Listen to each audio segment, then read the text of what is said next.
Assalamualaikum warahmatullahi wabarakatuh. Nama saya Dedi Saputra, NPM A1C019068.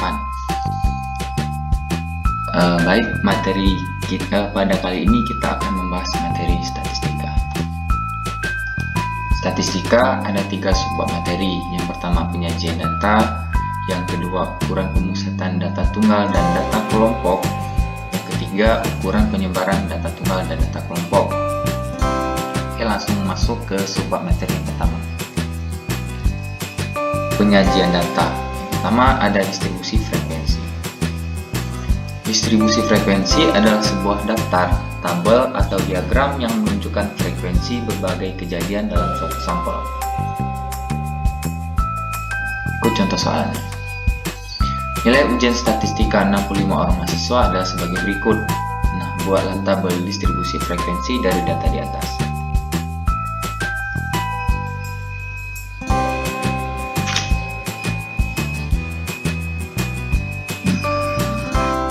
Nah, ini adalah tabel distribusi frekuensinya.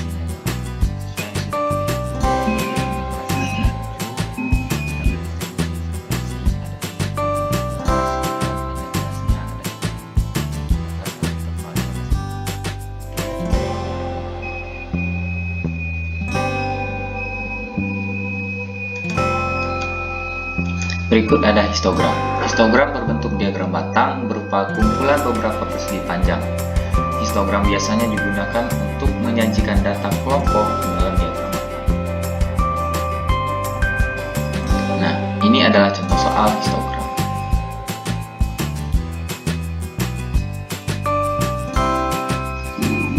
Nah, di sini ada yang baru dengan tabel distribusi frekuensinya. Ada tepi bawah dan tepi atas.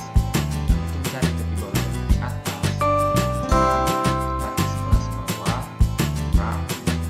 Mencari tepi bawah, mencari tepi atas, batas kelas atas ditambah 0,5. Bisa dimengerti ya.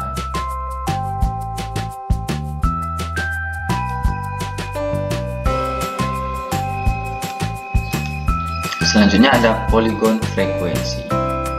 Poligon frekuensi merupakan grafik garis yang menghubungkan nilai tengah tiap sisi atas yang berdekatan dengan nilai tengah jarak frekuensi mutlak masing-masing. Dan perbedaannya dengan histogram adalah histogram menggunakan batas kelas, sedangkan poligon menggunakan titik tengah.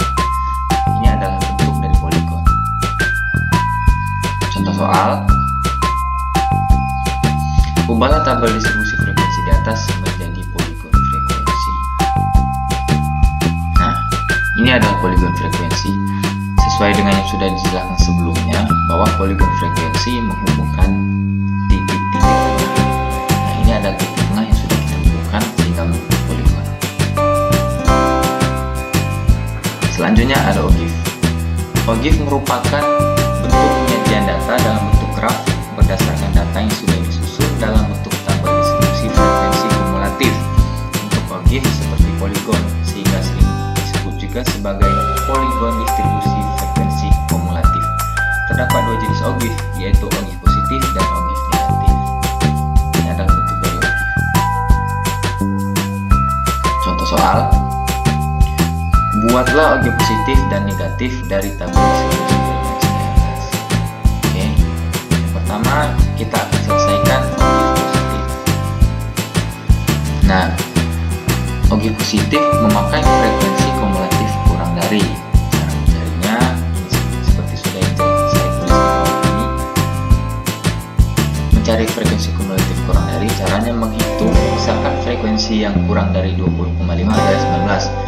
Lalu frekuensi yang kurang dari 25,5 dijumlahkan saja dengan frekuensi yang sebelumnya. Nah, ini adalah ogif positif dari tabel distribusi frekuensi. Selanjutnya ogif negatif. Nah, jika ogif positif tadi memakai frekuensi kumulatif kurang dari, ogif negatif memakai frekuensi kumulatif lebih dari. Cara menghitung frekuensi kumulatif lebih dari, misal pengusaha yang memulai usia di atas 15,5 tahun adalah tentu saja ya semua dari data tersebut adalah 80 orang. Maka selanjutnya kurangkan saja 8 dikurangi 15 untuk mencari frekuensi kumulatif lebih dari yang selanjutnya. Ini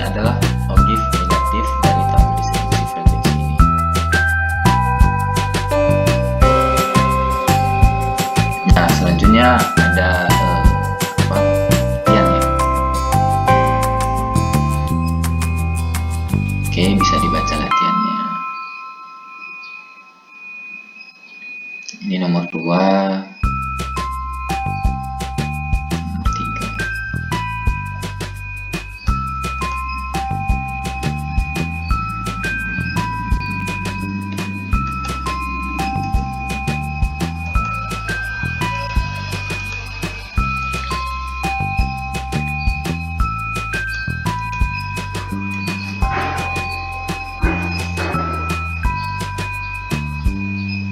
Oke, ini pembahasannya.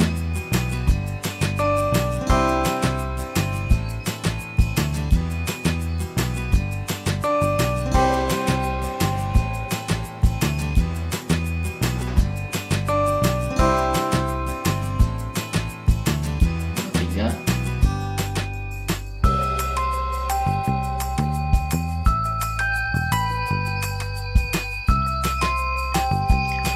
Selanjutnya ada kuis.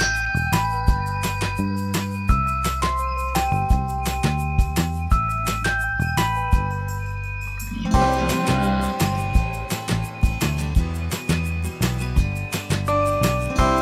kuis yang kedua, nomor 2.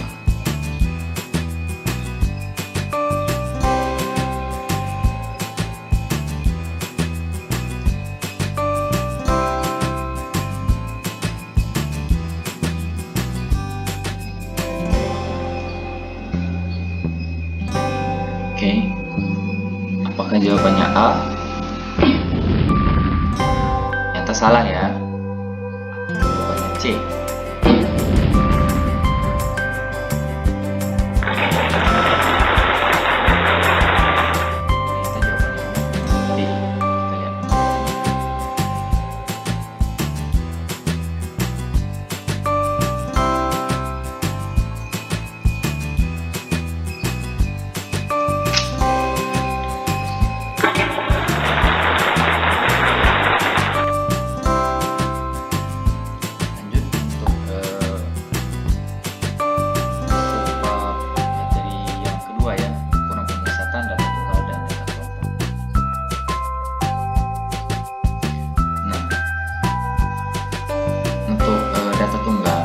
Adalah kumpulan data yang belum tersusun atau belum dikelompokkan menjadi dalam 2 kelas interval.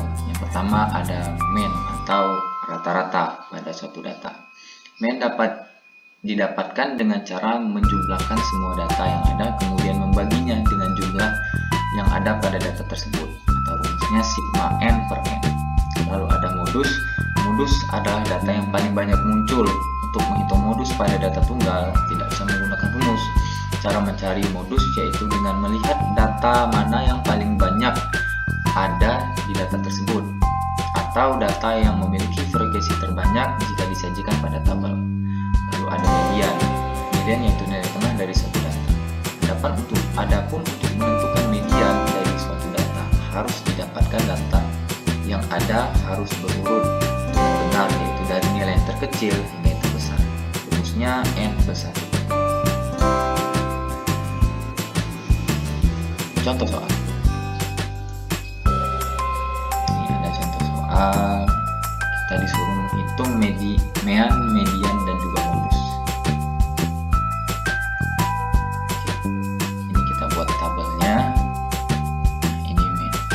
Rumusnya tadi sigma n per n. Jadi jumlah seluruh data ini dibagi dengan banyaknya data. Kita jumlahkan saja.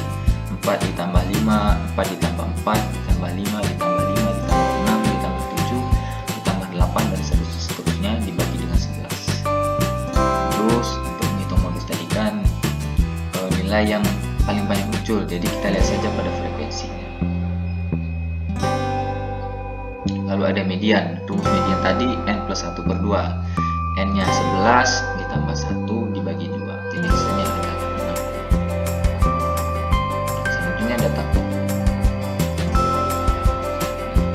Data kelompok juga mempunyai mean.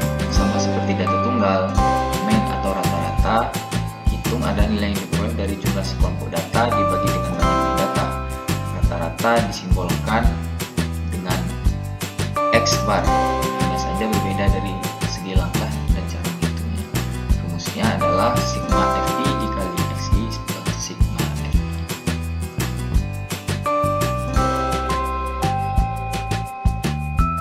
Kedua ada median.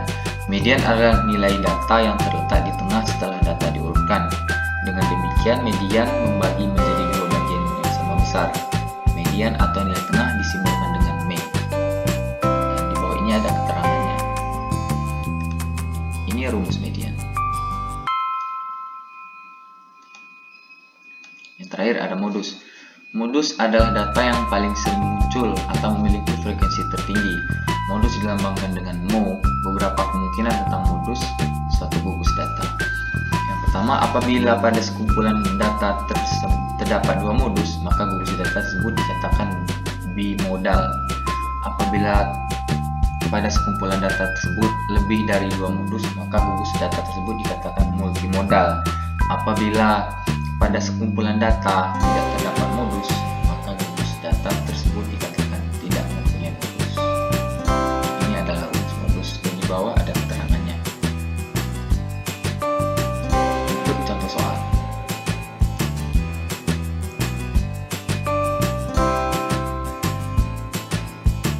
Hitunglah mean, median, dan modus dari data di atas. Jadi untuk mean tinggal kita substitusikan saja nilai yang sudah ada pada tabel distribusi frekuensi tadi ya. Jadi sigma Fi dikali Xi dibagi sigma Fi. Jadi kita masukkan 279 dibagi 30, hasilnya 9,3. Nah, ini median. Dari tabel di samping terlihat ditambahkan frekuensi kumulatif yang sudah diajarkan pada materi sebelumnya untuk menghitung median. Lalu langkah selanjutnya adalah mencari kelas median. Nah, kita mencari kelas median. Caranya sigma F dibagi 2. Jadi 30 dibagi 2 sama dengan 15.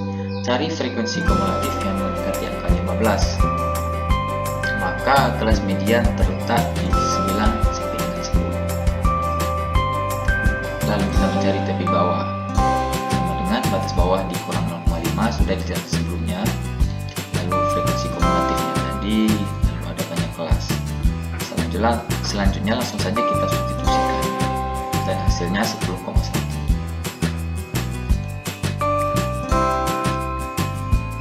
Jadi kembali kita tampilkan yang terakhir ada modus. Kembali kita tampilkan tabel distribusi frekuensi untuk memudahkan dalam mencari modus. Pertama kita cari kelas modus sama seperti median tadi, mencari kelasnya juga, cari frekuensi tertinggi.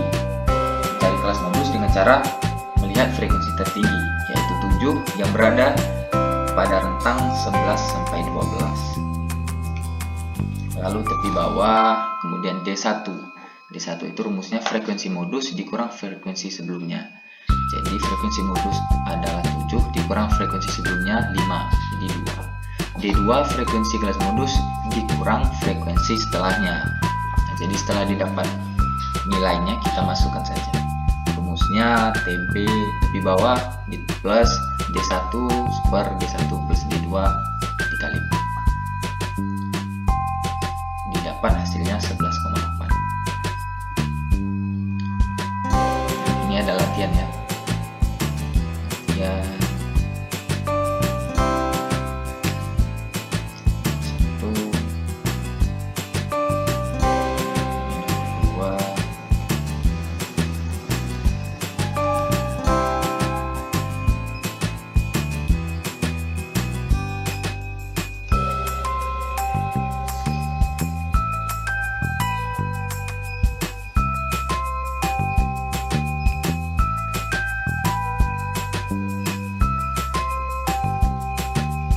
Nomor 5. Kita cek solusinya ya.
Oke, kita lanjut ke kuis.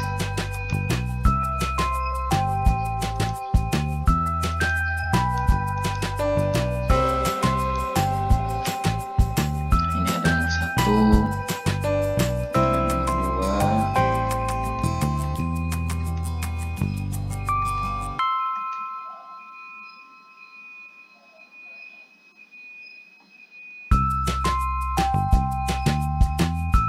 nomor 3,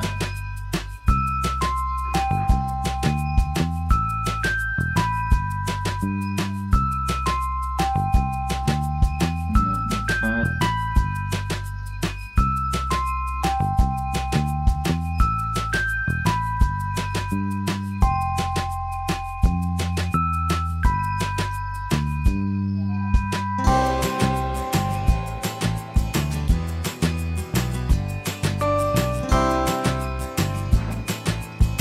Oke, kita lihat nomor 1 ya. Berapakah jawabannya? Apakah A? Kita salah. Apakah D? Juga ya. Apakah B?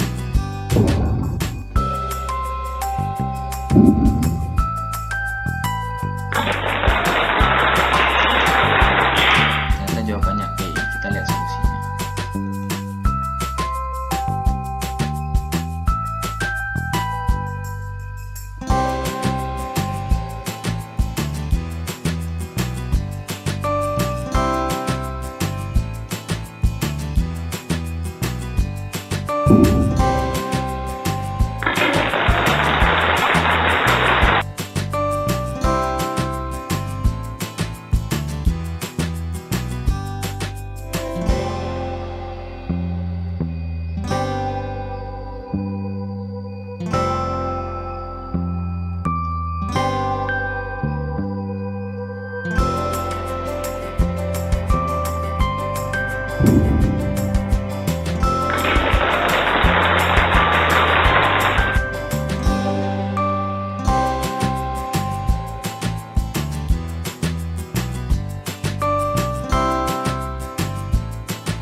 Halo, perkenalkan nama saya Imade Satria Wira Putra.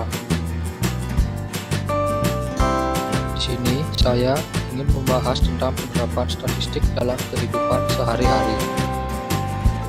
Sebelum masuk ke pembahasan, statistik merupakan sebuah ilmu yang mempelajari bagaimana cara merencanakan, mengumpulkan, menganalisis, lalu menginterpretasikan, dan akhirnya mempresentasikan data.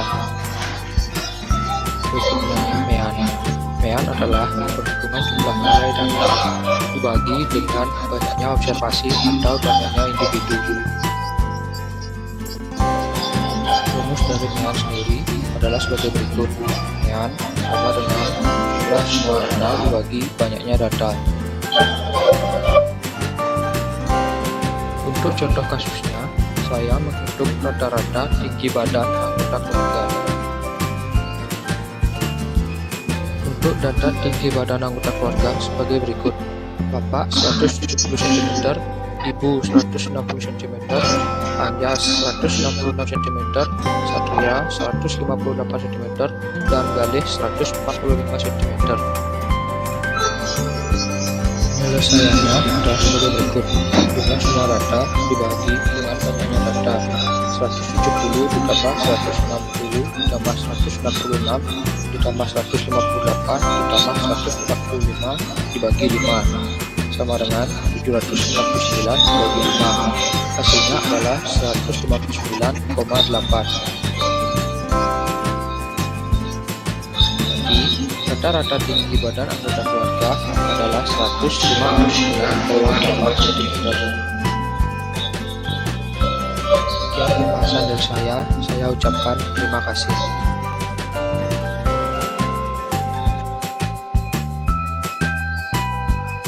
Oke, sumber materi yang kedua sudah selesai.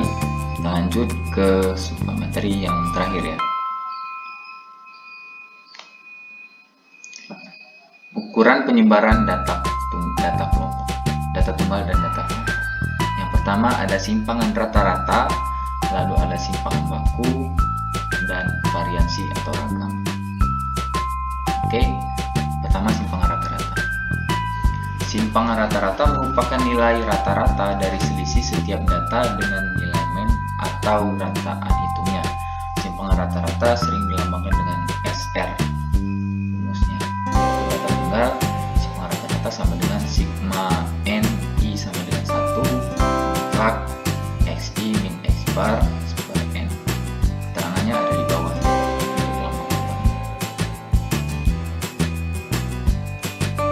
Lalu data kelompok. Rumus simpangan rata-rata untuk data kelompok. Simpangan rata-rata sama dengan sigma NI sama dengan 1 FI dikali mutlak XI min X bar per sigma NI sama dengan 1 FI.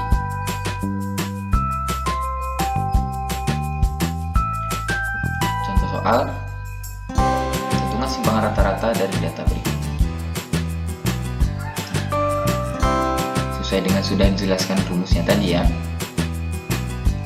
Ini penyelesaiannya. Nah, langkah pertama kita harus melengkapi tabel distribusi frekuensi pada soal. Kan tadi diminta ada mutlak XI min X bar ya.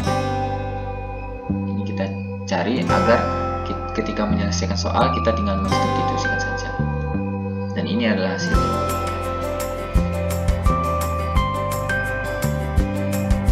Oke, paham ya?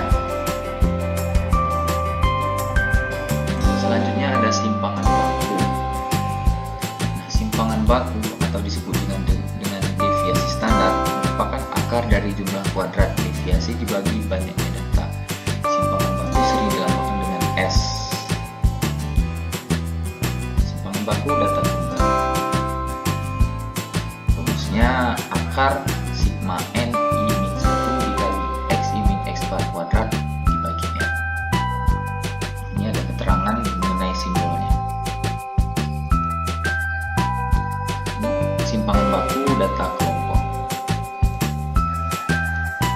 Untuk sampel N kurang dari 30 dan populasi memakai N lebih dari 30. Jadi rumusnya ada 2 ya.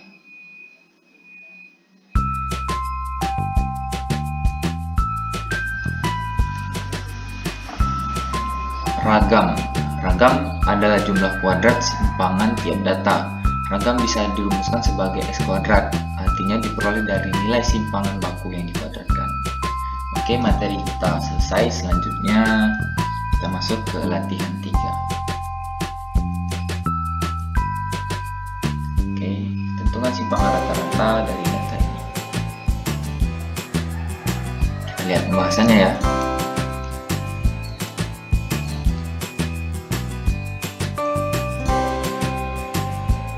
Sesuai dengan rumus tadi, sigma NI sama dengan 1 X mutlak XI min X bar.